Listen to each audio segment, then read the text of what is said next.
नमस्कार, न्यूज 24 देख रहे हैं आप। मैं हूं आपके साथ डॉक्टर मीना शर्मा।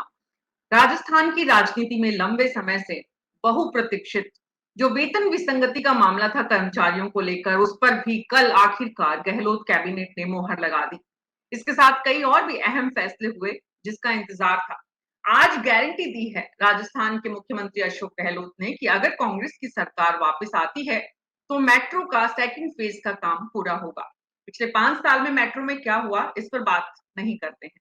बहरहाल, राजस्थान में कर्मचारियों को खुश करने की जो कोशिश मुख्यमंत्री ने कल कैबिनेट के फैसले में की, उसका कितना असर राजस्थान चुनाव पर देखते हैं। आज इसी पर विस्तार से हमारे खास मेहमानों के साथ चर्चा करेंगे।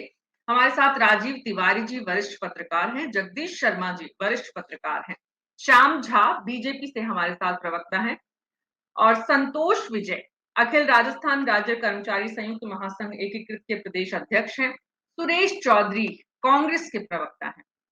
आप सभी का बहुत बहुत स्वागत है। कांग्रेस के प्रवक्ता हमारे साथ जुड़े, उससे पहले श्याम झा, कैसे देखते हैं आप सरकार के इस फैसले को? कर्मचारियों को खुश कर दिया है आखिरकार। अपना ऑडियो ऑन करिए प्लीज।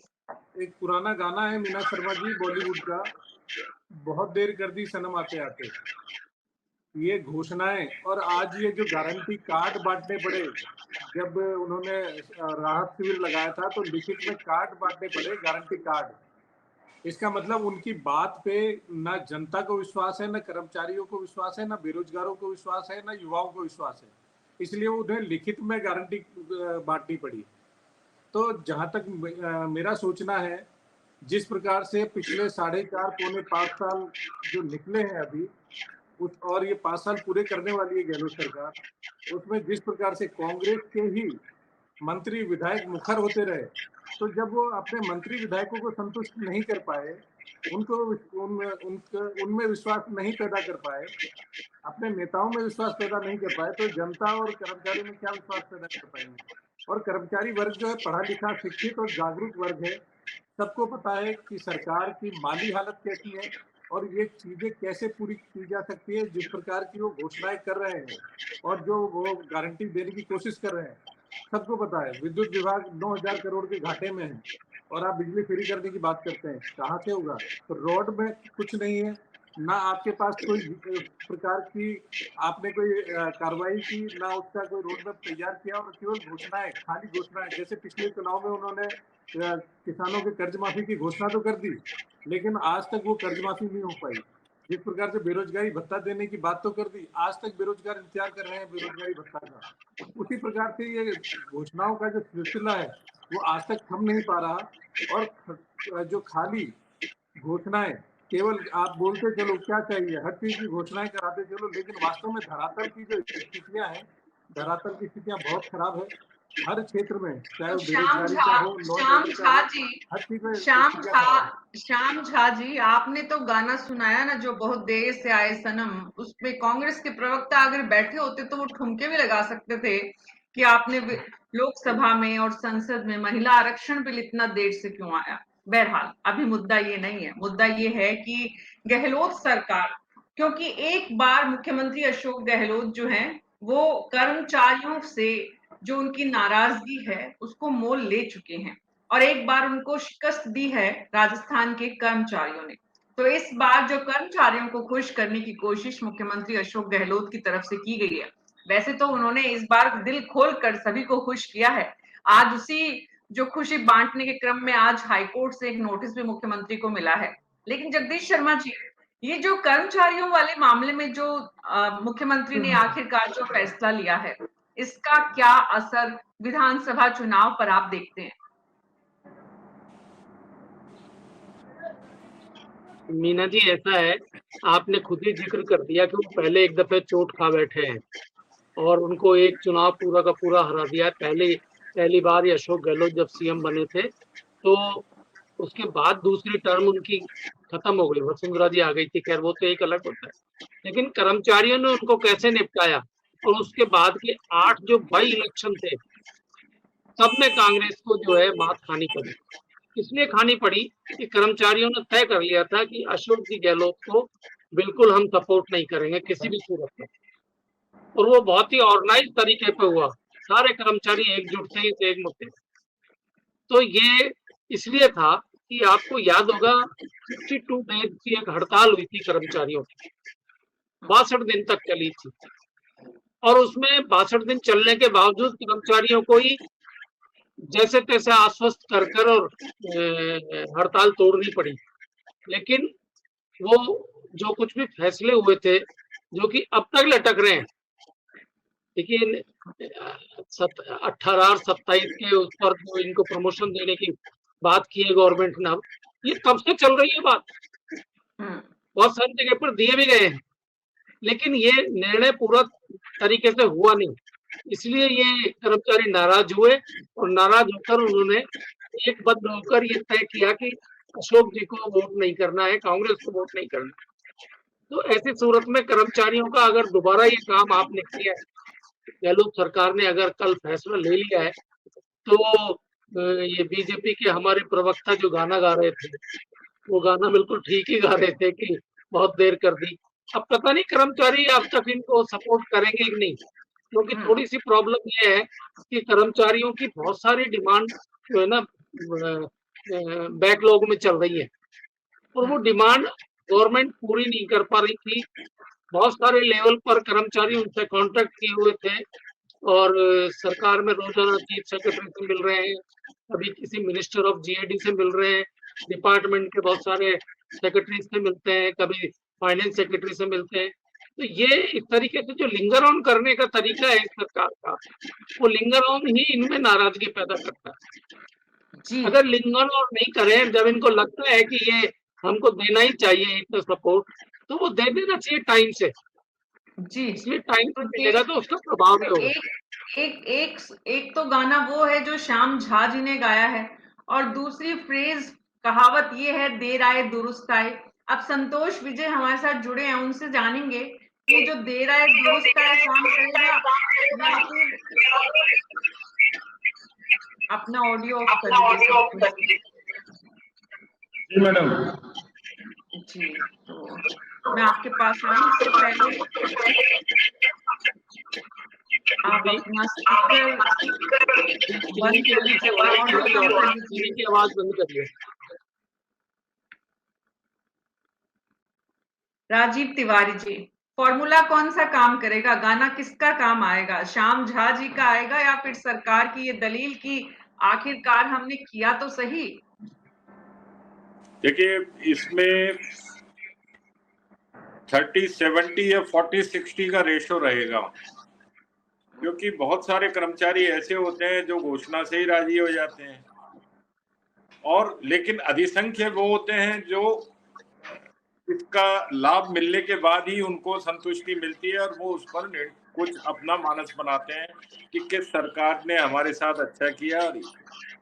तो 2009 में जो चोट अशोक गहलोत खा चुके हैं कर्मचारियों के नाराजगी की, तो इस बार वो नहीं चाहते। लेकिन ये जगदीश जी सही कह रहे थे कि जो उनके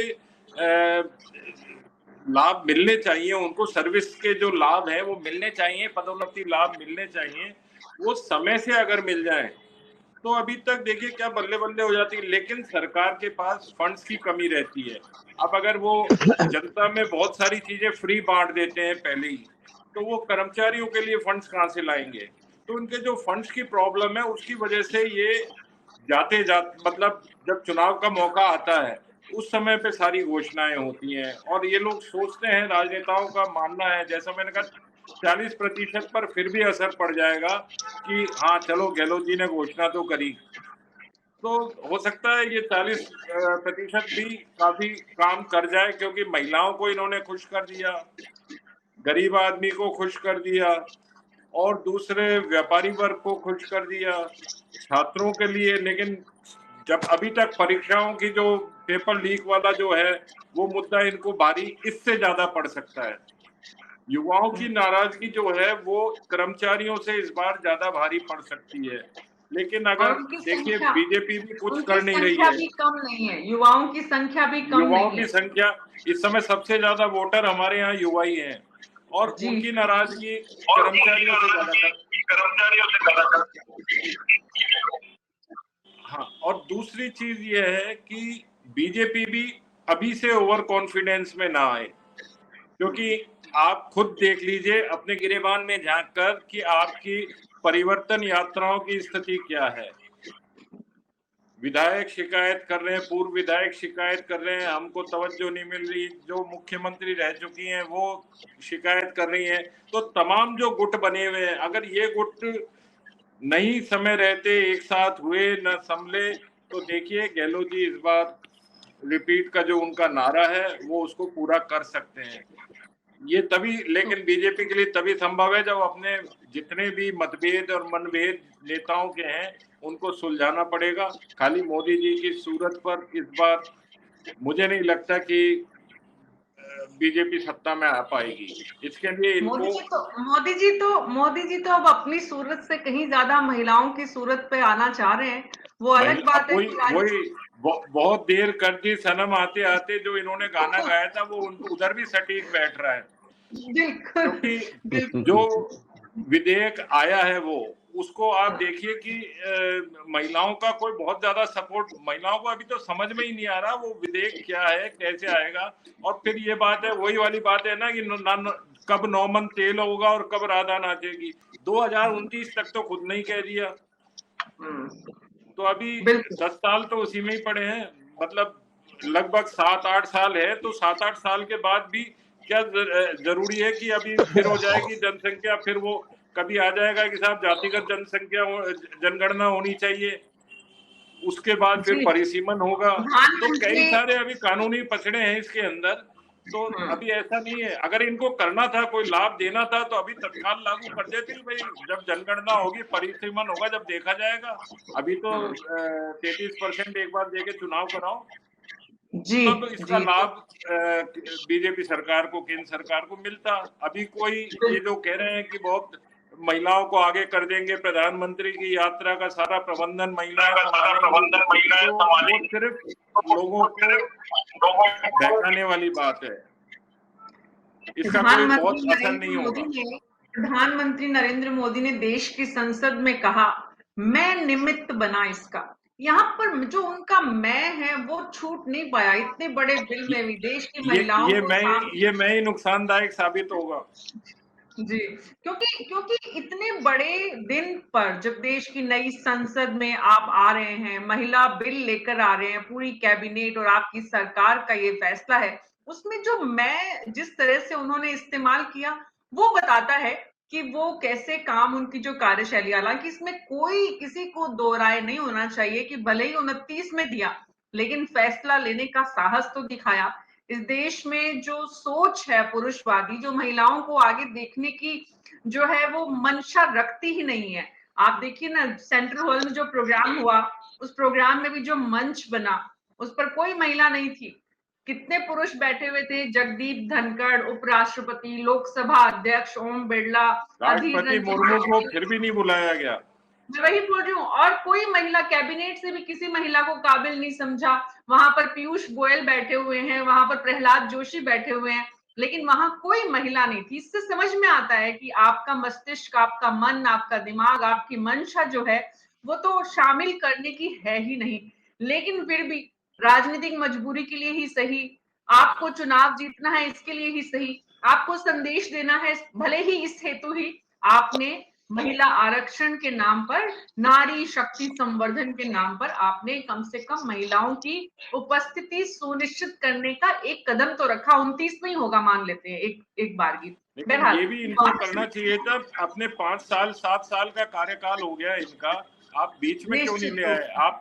आप कश्मीर पे निर्णय कर सकते हैं, सब पे कर सकते हैं, जो कि आपके नारी शक्ति जिसको कि आप पूछते हैं, उसको आप ध्यान से क्यों इतनी देर से लेके आए बिल को? आप पहले ला सकते थे।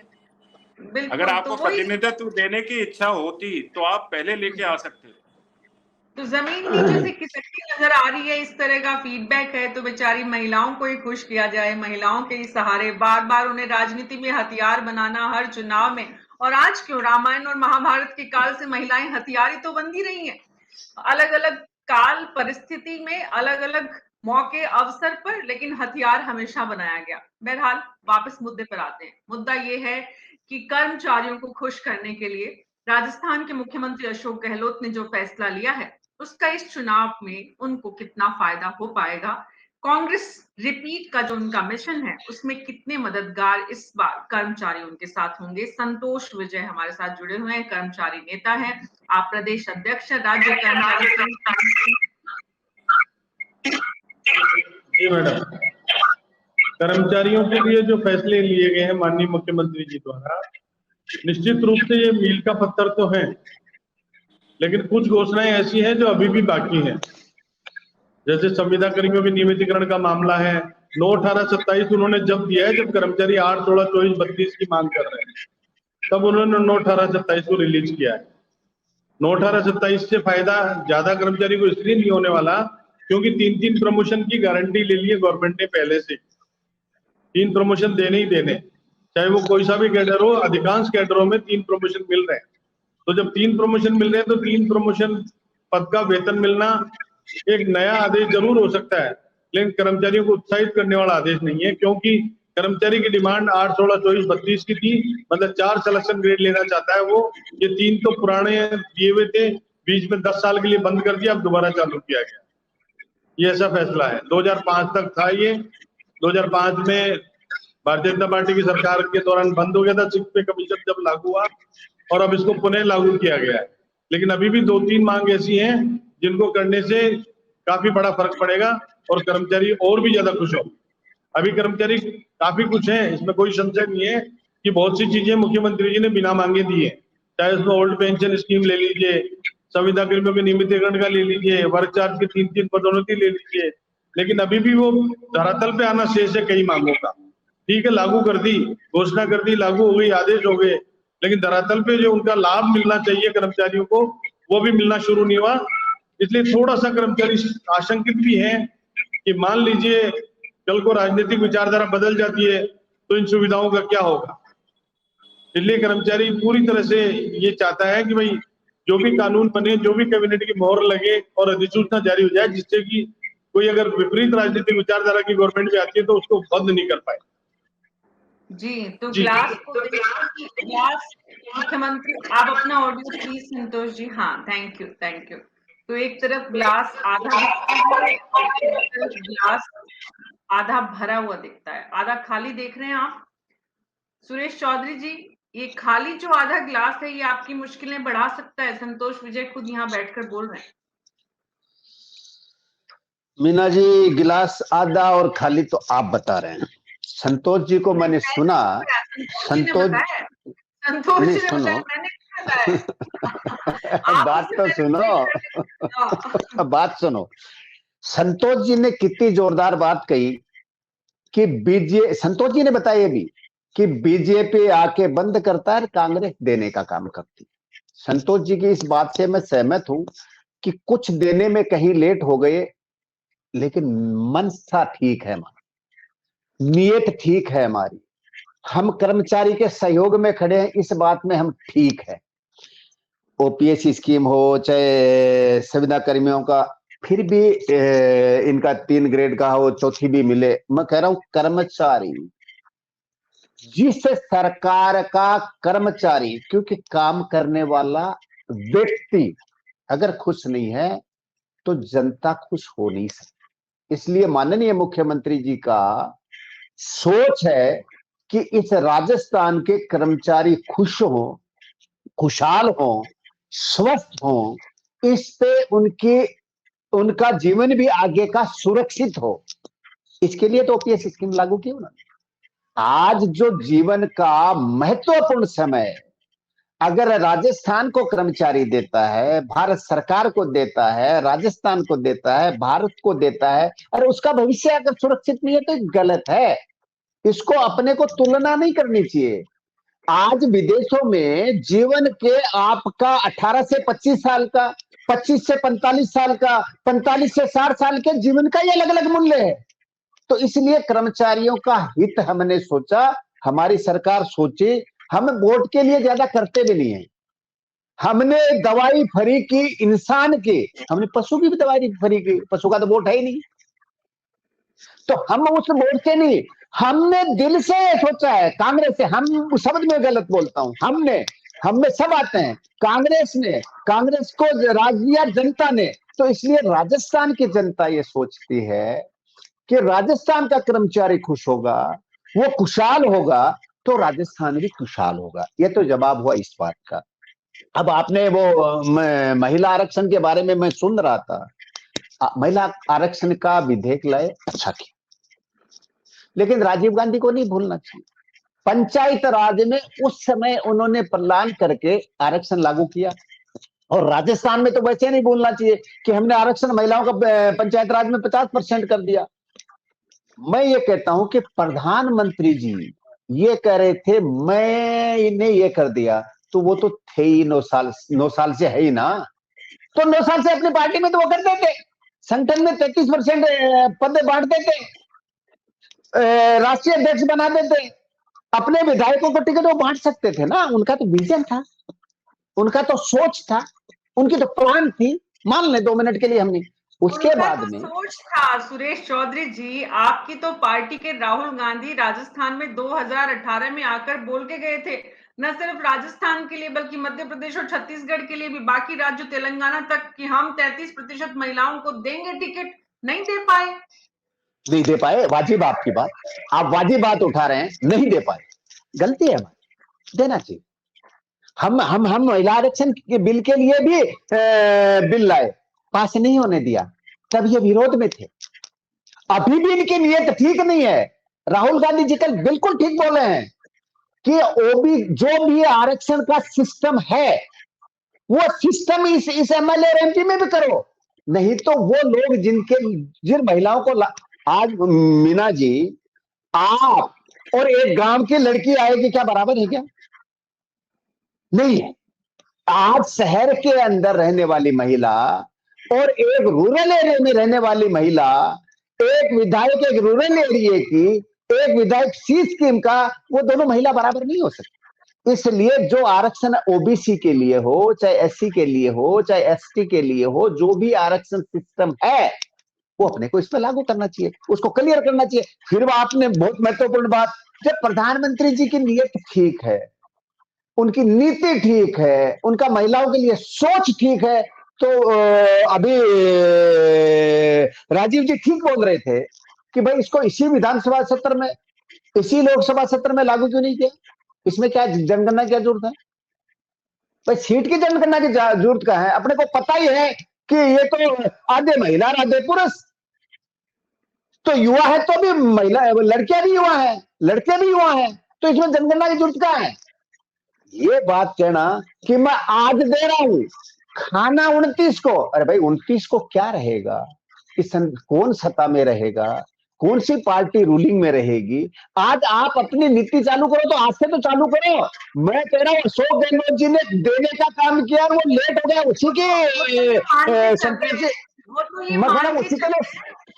सुरेश जी, वो तो ये मान के चल रहे हैं और कह भी चुके हैं लाल किले की प्राचीर से कि वही आ रहे हैं वापस, आने के बाद वही तय करेंगे, डिलिमिटेशन भी वही करेंगे, उसके बाद किसको कितना, पहले संख्या बढ़ेगी और संख्या बढ़ने के बाद महिलाओं। मीना जी, मैं आपकी बात से सहमत हूं, मैं आपकी इस बात से सहमत हूं, लेकिन अब ये राजतंत्र नहीं है। अब राजा पेट से नहीं जन्मता, अब बटन से, वोट से राजा बनता है। तो ये तो भारत की जनता तय करेगी कि राज कौन करे। भारत की जनता चाहेगी भारतीय जनता पार्टी राज करे तो करेगी, भारत की जनता चाहेगी कि कांग्रेस राज करे तो करेगी। ये निर्णय करने का अधिकार प्रधानमंत्री जी को है नहीं, वो कह रहे हैं, कहना अहंकार है। जनता का अधिकार अगर मैं बोलूंगा तो मेरे में अहंकार है ना, तो मैं नहीं कहूंगा जैसे प्रधानमंत्री जी अहंकार में बोल रहे हैं, मोदी जी बोल रहे हैं, वो आसन बोल रहा है, नहीं बोलना चाहिए। जो अधिकार, आज एंकर आप हैं, 2 निष्पक्ष बैठे हैं, मुझे मेरी पार्टी की बात करनी है, बीजेपी के भाई को बीजेपी की पार्टी की बात करनी है, लेकिन आप अगर पार्टी बन जाएंगे तो गलत है ना। तो देश के प्रधानमंत्री ये कहें कि 29 में ये होगा, विजन बनाओ 29 का। अशोक गहलोत जी ने विजन बनाया 30 का कि भाई ऐसा विजन बनाओ कि 30 में राजस्थान ऐसा हो। अशोक गहलोत जी ये नहीं कह रहे मैं ही रहूंगा ना, राजस्थान की जनता चाहेगी तो ये विजन लेके आए हम राजस्थान की जनता के सामने। हमारे यहाँ विजन अगर राजस्थान की जनता स्वीकार करती है तो हमें राज देगी। तो प्रधानमंत्री जी विजन रखें, वो तो कह रहे हैं मैं ही सीट बांटूंगा, मैं ही रहूंगा, कराऊं तो कराऊं, न कराऊं तो न कराऊं, ज्यादा 3-5 करोगे तो ईडी भेज दूंगा, और ज्यादा नखरे किए तो सीबीआई भेज दूंगा। तो भाई क्या करें इस आजाद भारत में, जहां रूलिंग जो विपक्षी पार्टी आ गई उसके आप ईडी, और मतलब मैं ये कह रहा हूं भ्रष्ट है उसके ईडी भी आनी चाहिए, सीबीआई से जांच भी होनी चाहिए। लेकिन मेरे भाई जो शाम को ईडी का नोटिस दिया था, सुबह उसने फूल का दुपट्टा डाल लिया और आपने उसको सर्टिफिकेट दे दिया, ये तो क्लीन है। जिसको आपने गिरफ्तार करके जेल में डाला और उस ईडी ने डाला और उसी को आपकी पार्टी का उप मुख्यमंत्री बनते हुए सही हो गया, आपकी पार्टी का सांसद बनते ही सही हो गया, आपकी पार्टी की सदस्यता लेते ही सही हो गया। मैं स्वीकार करता हूं कि जो चोर है वो है, चाहे कांग्रेस का सदस्य हो, चाहे कांग्रेस का विधायक हो, जो गलत है वो है।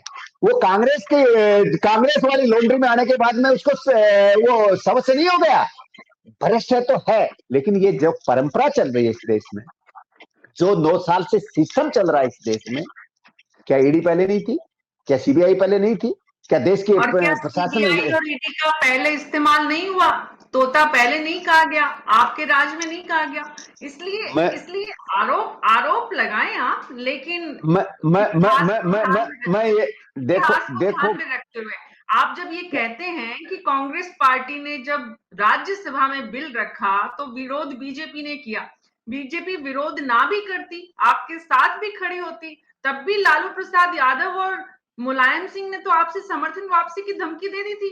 आप बिल रख ही नहीं सकते, आपकी ऐसी स्थिति आपके ही गठबंधन के सहयोगियों ने कर दी थी। इसलिए बीजेपी पे आरोप लगाकर आप आज महिला आरक्षण की ये अधिकार नहीं रखते हैं कि आपने पारित करवा लिया, क्योंकि आपके पास प्रचंड बहुमत वाली सरकारें रही हैं, इंदिरा गांधी से लेकर राजीव गांधी तक। वो मानसिकता ही नहीं थी हमारे देश में। नहीं, मीना जी राजीव गांधी जी की तो 407 सीट आई थी, 2/3 बहुमत से भी ज्यादा आया था राजीव गांधी जी के टाइम। कहते हैं ना, तब भी महिला सुनो, मैं कह रहा हूँ, मैं ठीक बोलूंगा, मैं लाइन से हटक के नहीं बोलूंगा। मैं कह रहा हूं कि हमारी नियत हो, और बीजेपी की नियत थी तो उसको कांग्रेस से सपोर्ट करना चाहिए था उस टाइम। भाई इनकी मनसा तो थी ना महिलाओं को आरक्षण देने की, सवाल ये नहीं है मीना जी। मैं कह रहा हूं कि अगर कांग्रेस ने गलती की तो उसकी सजा मिल गई ना हमें, तभी तो हम राह से बाहर हुए। हमसे तो गलती तो हुई है, जनता ने हमें नकारा है तो हमसे गलती हुई है, वो गलती हमें नहीं करनी चाहिए थी। जनता का मानस पढ़ना चाहिए, जनता के विजन के अनुसार चलना चाहिए था। इसीलिए तो राहुल जी ने निर्णय किया ना कि मैं कन्याकुमारी से कश्मीर पैदल चलूंगा, गरीब से, व्यापारी से, किसान से, मजदूर से, बहन से, भाई से, बेटी से, सबसे मिलूंगा, तभी तो मुझे पता चलेगा भारत कैसा है। तो मिल रहे हैं ना।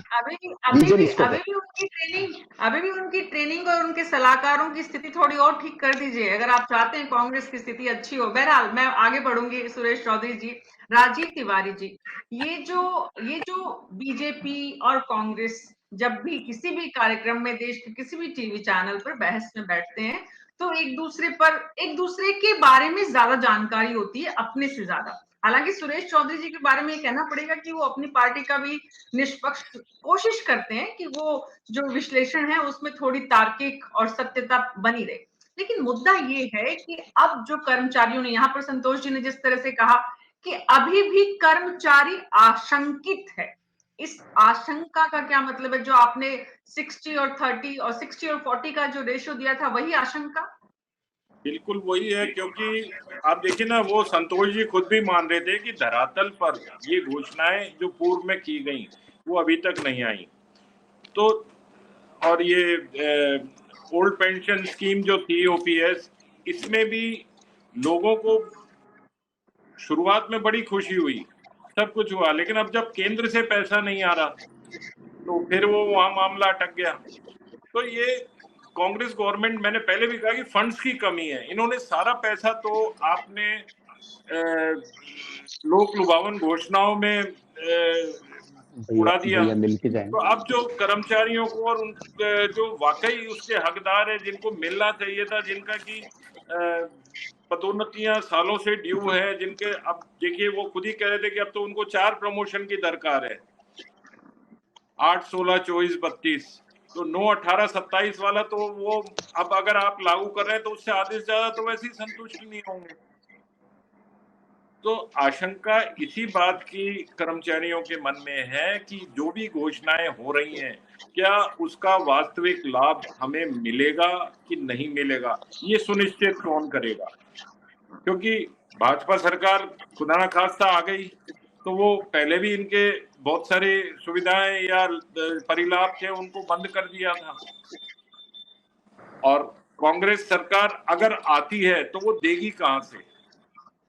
आज हजारों करोड़ रुपए केंद्र के पास पुरानी पेंशन स्कीम के पड़े हुए हैं, नई पेंशन स्कीम में जो जमा हो गए थे वो उन्होंने लौटाने से मना कर दिया है। तब ये कहां से करेंगे। आखिर राजस्थान सरकार के पास भी तो जो रेवेन्यू आता है वो लिमिटेशन है उसकी भी। बिजली फ्री दी तो उन्होंने सरचार्ज बढ़ा दिया, सिक्योरिटी सरचार्ज बढ़ा दिया। तो आम आदमी को नाराज करके आप किसानों को खुश कर लो, गरीबों को खुश कर लो। तो आप देखिए ना, बिलों में सबके साथ लग के एक पर्ची आ रही है कि साहब जब आपने सिक्योरिटी जमा कराई थी तब बिजली की रेट ये थी, अब बिजली की रेट बढ़ गई तो अब आप 8,000, 5,000 जिसकी जैसी भी एवरेज निकली वो भी एक साथ एक मुश्त जमा कराइए। तो ये सब रेवेन्यू इकट्ठा करने का ही तो है, और बिजली बोर्ड लगातार घाटे में जा रहे हैं। तो ये सारी घोषणाएं तो सही हैं, इससे लोगों को एक बार ही तो अच्छा लगता है कि हाँ सरकार हमारे बारे में बहुत कुछ कर रही है, लेकिन जब ये धरातल पर नहीं आती है तो निराशा होती है। और इसीलिए मैं समझता हूँ कि ये जो घोषणाएं हैं वो ऐसे मौके पे की जाती है कि जब सरकार को ही मालूम है कि हम इस टर्म में तो अभी पूरा कर नहीं पाएंगे, अभी 15-20 दिन बाद आचार संहिता लग जाएगी, तो अगले 2-3 महीने में चुनाव होके नई सरकार आ जाएगी, तो ये रिपीट होते हैं, तब भी इनका करना मुश्किल है। और अगर बीजेपी सरकार आती है तो उसको भी करना मुश्किल है, क्योंकि रेवेन्यू कहां से आएगी। सबसे बड़ी चीज ये कि पैसा है नहीं आपके पास में, आप घोषणा करके किसको क्या दे दोगे।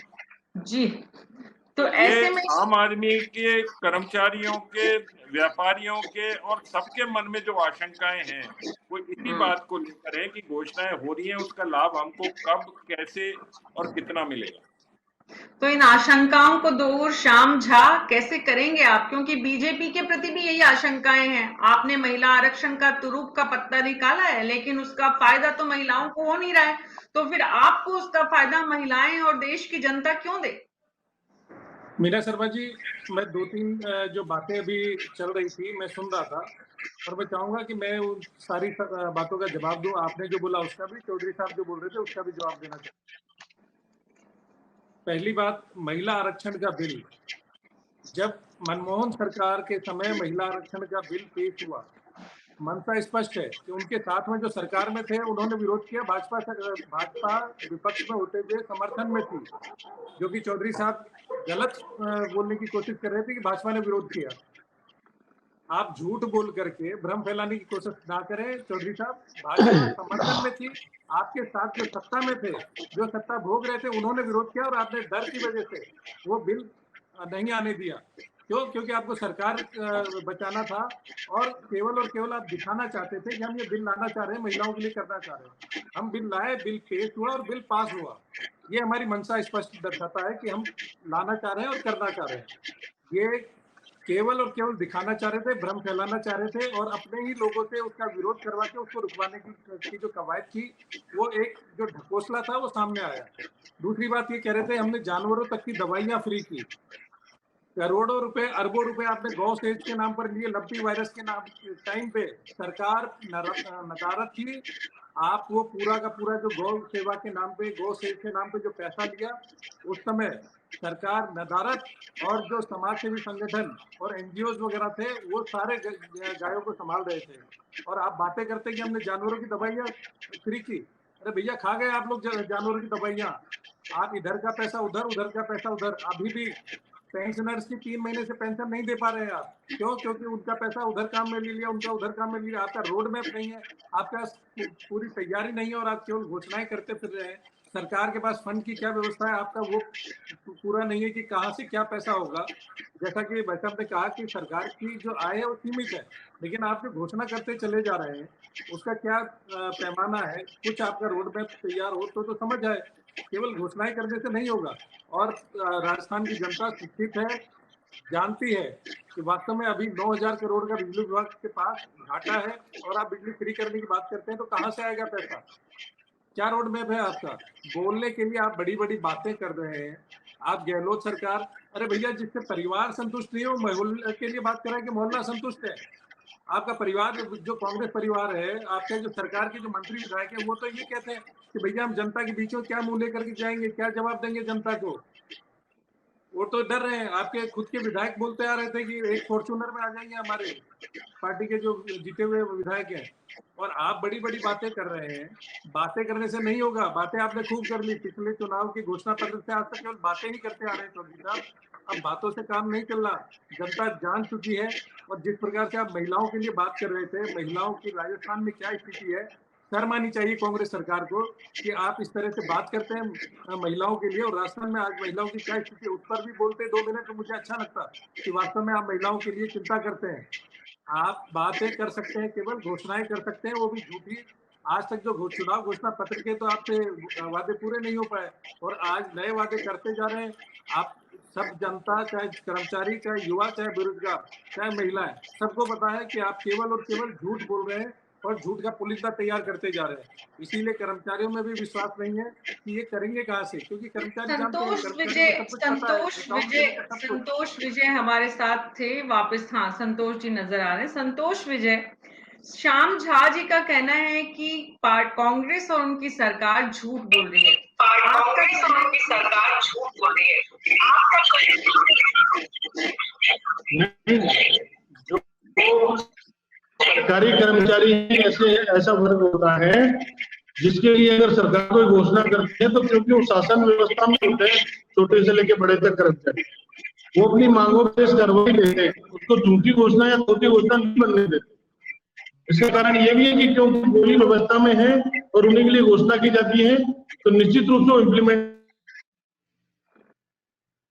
संतोष विजय जी, डिजिटलाइजेशन की इतनी बातें सरकार ने की, कर्मचारी बहुत मतलब टेक्नोलॉजी और तकनीकी क्रांति की इतनी बातें कर रहे हैं, लेकिन आप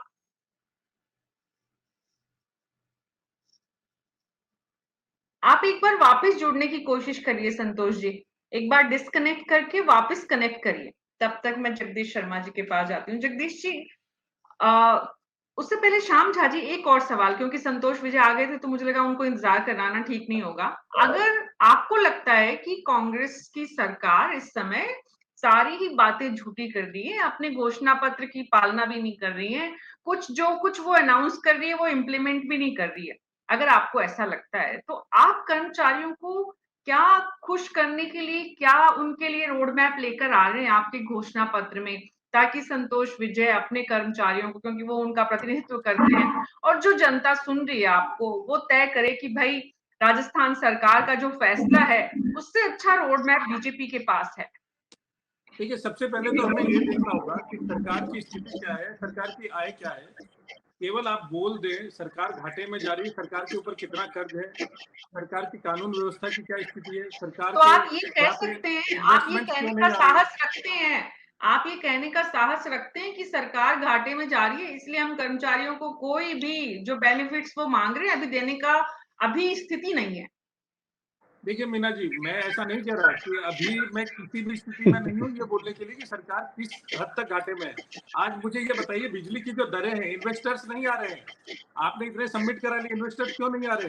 भैया आप कर्मचारियों के लिए पूरे बताइए एशिया में सबसे रोड मैप, महंगी बिजली है। कर्मचारियों के लिए आदमी रोड मैप बिजली का बिल बताइए। जमा आप कराएगा या कर्मचारियों यहाँ के पे लिए रोड मैप उद्योग बताइए लगाएगा? बीजेपी का।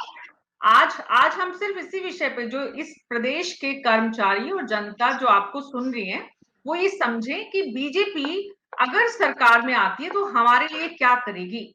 तमाम स्थितियों को सबसे देखते हुए, पहले सरकार के बजट लॉ को एंड ऑर्डर देखते पे हुए। काम किया जाएगा।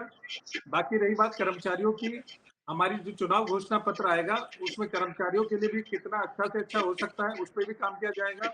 लॉ एंड ऑर्डर पूरी तरह से ठीक किया जाएगा। कानूनी सुरक्षा जो महिलाओं के लिए और नागरिकों के लिए जो होना चाहिए उस पर काम किया जाएगा।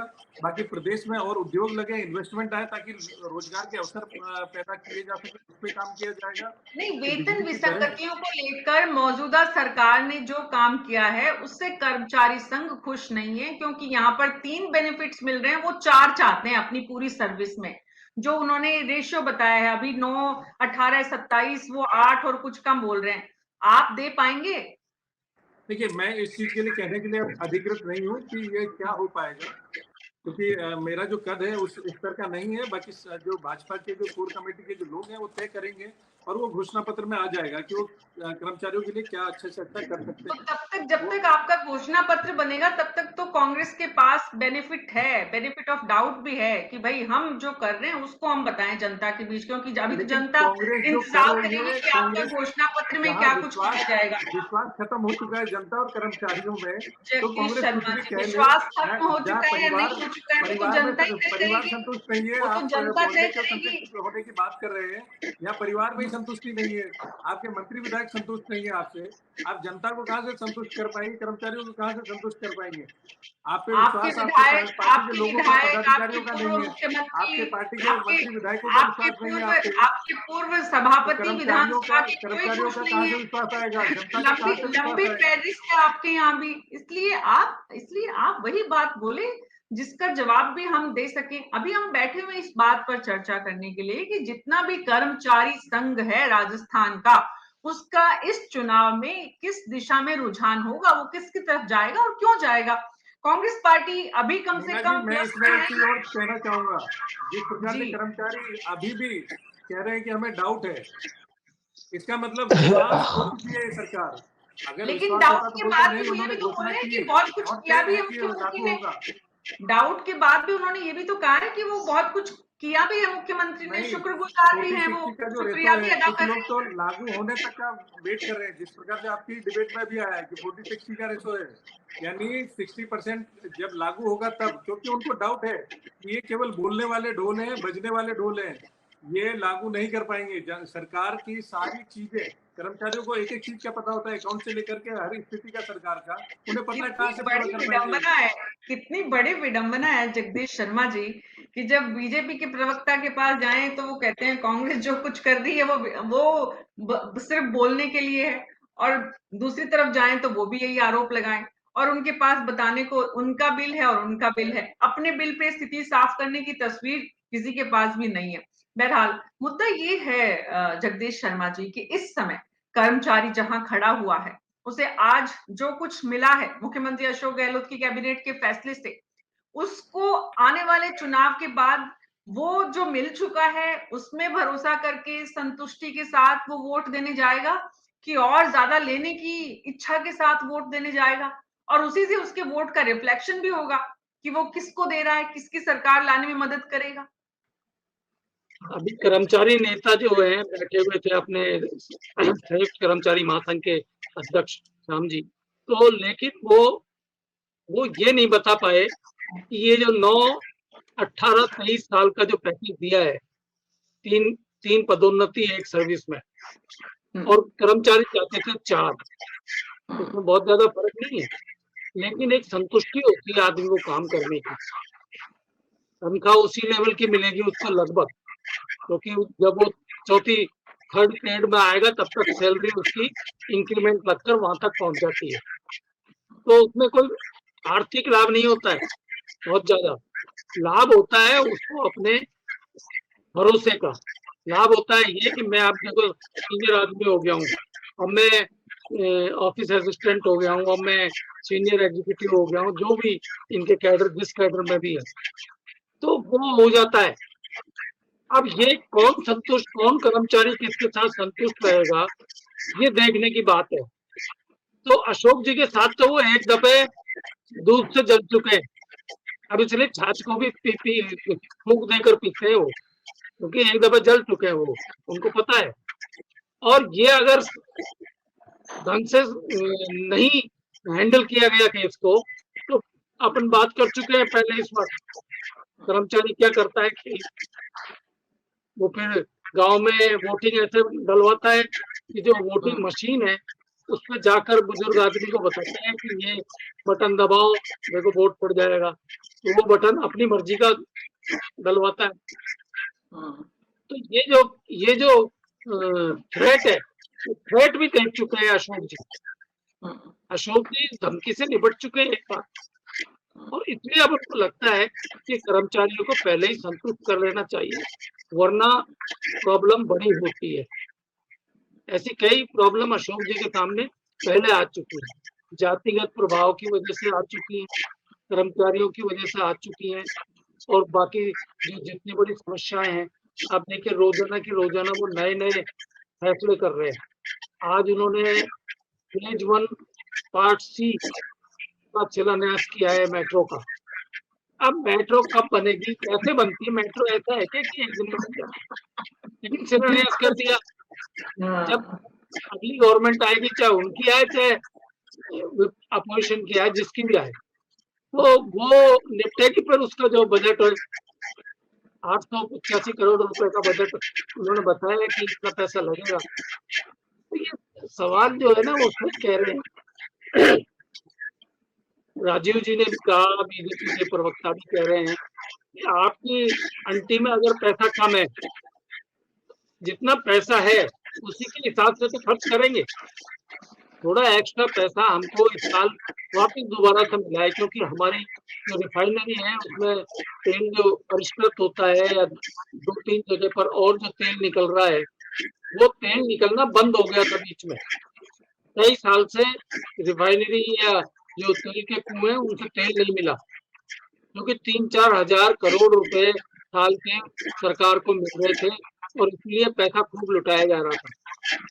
अब वो हो गया है बंद, अभी दोबारा से चालू हुआ है। तो ये आशा की जा रही है कि 2,000-3,000 करोड़ रुपए वापस नए मिलेंगे। आप अभी तो लगा लीजिए, चलाइए।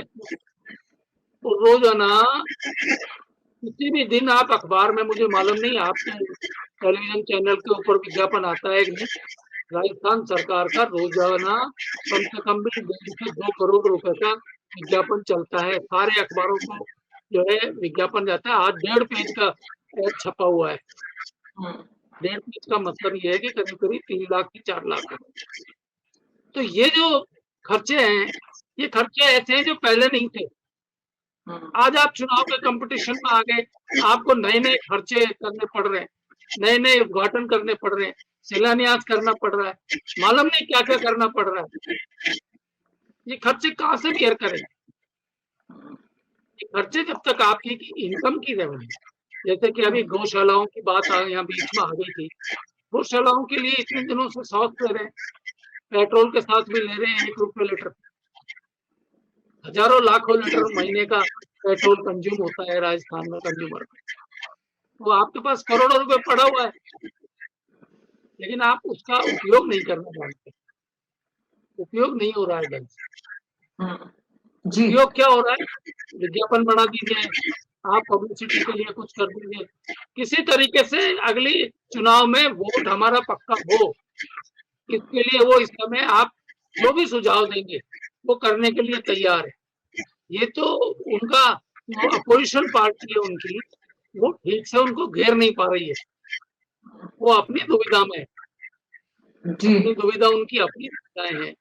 वरना तो कांग्रेस तो इस समय ऐसी पोजीशन में है कि सड़क पर निकल ही नहीं सकती। बताइए कि किसानों को जो ऋण माफ करने का राहुल गांधी यहाँ कहकर गए थे चुनाव से पहले कि 10 दिन में कैबिनेट हो जाएगी और 10 दिन में सबके हो जाएंगे। आज तक आधे लोग घूम रहे हैं लेकर अपना ऋण का पत्ता।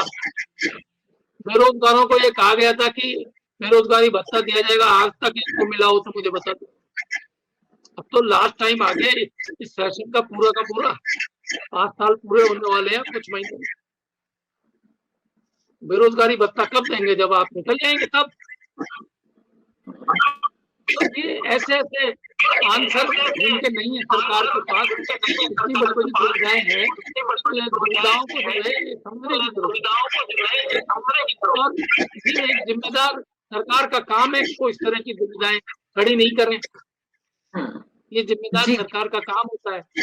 अब वो जिम्मेदार सरकार जो है जिम्मेदारी से काम कर रही है नहीं कर रही है, ये सीमाओं में पब्लिक बता देगी। तो सुरेश चौधरी जी, जो यहाँ पर जगदीश शर्मा जी बात कर रहे हैं, राजीव तिवारी जी बात कर रहे हैं, बीजेपी के प्रवक्ता भी भले ही आरोप लगा रहे हैं क्योंकि वो विपक्ष में है, लेकिन बात तो उनमें दम तो है, जो तर्क है। तो ये सारी बातें पार्टी के भीतर, संगठन में, सरकार के भीतर, कैबिनेट में मुख्यमंत्री तक फीडबैक नहीं जाता? वो चर्चा नहीं करते कि वो आजकल एक उद्घाटन पुरुष बने हुए हैं? मीना जी, शिलान्यास तो करना अलग बात है और प्रोजेक्ट पूरा होके उसका उद्घाटन करना अलग बात है। तो हमने जो शिलान्यास किए थे उनका उद्घाटन किया, इस बात में बहुत बड़ा अंतर है। मुझे देश के प्रधानमंत्री जी का एक दो चीज के अलावा नेशनल लेवल पे एक ऐसा विजन बताओ कि उन्होंने रखा और उसका उन्होंने उद्घाटन किया, उसका शिलान्यास किया। मैं श्याम झांझ जी की बात बड़ी प्रेम से सुन रहा था। बदल लीजिए चौधरी साहब। देखो ये अरे मेरे चश्मे देखो श्याम जी, मैं आपके बीच नहीं मैं आपके बीच में नहीं बोला ना, आप मत बोल। मैं आपने सब कुछ कहा, मैंने नहीं वो मेरे पास क्या है नहीं है, वो रिकॉर्ड आपके पास नहीं, इसलिए नहीं आप चुप रहे इसलिए सब। नहीं ये आपका बहस करने का तरीका गलत है। आपने कहा वो मैंने सुना ना, मैं कह रहा हूं श्याम जी एक शब्द नहीं बोले। 13 के अंदर मोदी जी प्रधानमंत्री जी के कैंडिडेट थे, 15 लाख लोगों की जेब में डालूंगा, 2 करोड़ लोगों को रोजगार दूंगा, पेट्रोल 35 रुपए लीटर होगा, 1 रुपए में $3 आएंगे, और FDI पे तो ये बोला था खत्म कर देंगे। इन सब चीजों का एक चीज का श्याम जी ने न तो बोला न जवाब दिया। उसके बाद भी मत दो, जनता लेती है जवाब। ये हम विपक्षी है, हम हमारी बात हम रूलिंग कर रहे हैं, यहाँ श्याम जी बात रख रहे हैं, वो रखेंगे हमारे सामने क्योंकि हम राज कर रहे हैं, इनकी बात रखना वाजिब है। लेकिन श्याम जी कितनी बात करें, हम 25 लाख रुपए तक का इलाज गरीब का फ्री करेंगे, 885 रुपए इंश्योरेंस करा के जो भी जुड़ेगा उसका फ्री करेंगे। ये चाहे बीजेपी वाले कितने चिल्ला रहे, हम उस गरीब के साथ, उस राजस्थानी के साथ खड़े रहेंगे। हम 10 लाख का इंश्योरेंस करेंगे, हम 500 रुपए में सिलेंडर देंगे। हम नहीं दे रहे हैं, वो उनका अधिकार है, उनको देना पड़ेगा। हमने प्लान किया है, टैक्स के द्वारा पैसे आते हैं, प्लानिंग हुई है, आप तो हमें पैसा दे ही नहीं रहे। दिल्ली सरकार तो राजस्थान सरकार को उसका जो पैसा है वही नहीं दे रहे, लेकिन फिर भी माननीय मुख्यमंत्री जी ने वित्त मंत्री के रूप में प्लानिंग की और राजस्थान को बजट का मैनेजमेंट ठीक से है, वो चले गए। इसलिए ना सच्ची बात कहूंगा मैं तो श्याम जी छोड़ेंगे नहीं। मैं कह रहा हूं कि बस हमारी चिंता मत करो, हम लड़ रहे हैं क्या? अरे भाई घर की तो चिंता करो, तुम वसुंधरा जी को ही मना लो। 12 मुख्यमंत्री जी के कैंडिडेट। अरे आप उस वयोवृद्ध नेता को जो 90 वर्ष का होने जा रहा था, इसी का आदमी था, विधानसभा का पूर्व अध्यक्ष था, पूर्व गृह मंत्री था, भैरू सिंह जी के साथ काम किया था, उस व्यक्ति पे आप लांछन लगा रहे हो। उस व्यक्ति ने आपके कानून मंत्री अर्जुन मेघवाल जी पे आरोप लगाए भ्रष्टाचार के। जांच कराते, मेघवाल जी को क्यों निकाला भाई? जांच कराते। कायदा ये कहता है, मैं अभी भी ये कहता हूं ना, मैं आपकी तरह झूठा नहीं हूं, मैं आपकी तरह फर्जी बात नहीं करूंगा। पार्टी सत्ता से बाहर होती है तो उसके अंदर जनता के काम करने के तरीके में या जनता के विजन जो है उसमें कोई पकड़ करने में या उसको समझने से कोई गलती होती है। गलती नहीं होगी तो हम बाहर क्यों करेंगे? और ये अहंकार है बीजेपी को। मीना जी, मैं एक छोटी सी, मैं हिंदू हूं, वो जो राम मंदिर की ईंट पूजी गई थी, मैंने भी उस ईंट पे, मेरी वो हैसियत नहीं थी, लेकिन मैं उस एक ईंट का 5,000 रुपए जमा कराया था। आज तक देश के पास हिसाब नहीं रखा। वो ईंट कहाँ है, वो अडवाणी जी कहाँ है, वो रथ कहाँ है? बात करना और बात को सही रखना। मैं कह रहा हूं कि ये सही है, टैक्स पेयर का पैसा है, इस टैक्स पेयर के पैसे को उपयोग सही करना चाहिए। मैं जगदीश जी की बात से सहमत हूं कि इतने विज्ञापन क्यों आ रहे हैं, मैं सहमत हूं इनकी बात से। जगदीश जी हमें विज्ञापन इसलिए दे रहे हैं कि जो जनता की सिक्योरिटी की, रिलीफ की जो योजनाएं बनी हैं, क्योंकि बीजेपी एक साथ झूठा प्रचार करती है। हम कौन होते हैं रेवड़ी बांटने वाले? अरे भाई, हम है ही कौन? हम तो चौकीदार हैं जनता के। जनता ने हमें चुन के ये अधिकार दिया कि आप हमारे अधिकारों की रक्षा करो इन कर्मचारियों से।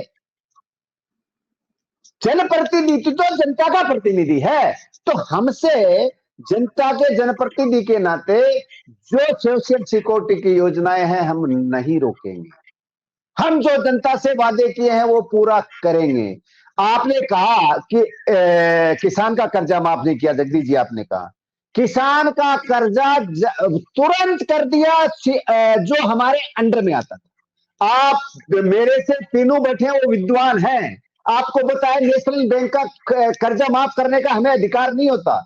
इसलिए भारत सरकार को हमने अभी नहीं, 3 साल हो गए लिखते कि हमें बताओ कितना रुपया है राजस्थान सरकार जमा कराएगी।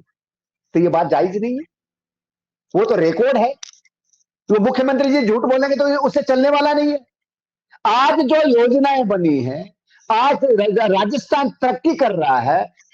आज राजस्थान के 2030 के विजन की अपन बात कर रहे हैं। मुझे कहना नहीं चाहिए, बात भी गलत है क्योंकि बात नेशन की है, लेकिन 10 पहले G20 की बात चल रही थी, कनाडा के बारे में क्या बोला गया था, आज उस कनाडा की क्या बात आ रही है देश में।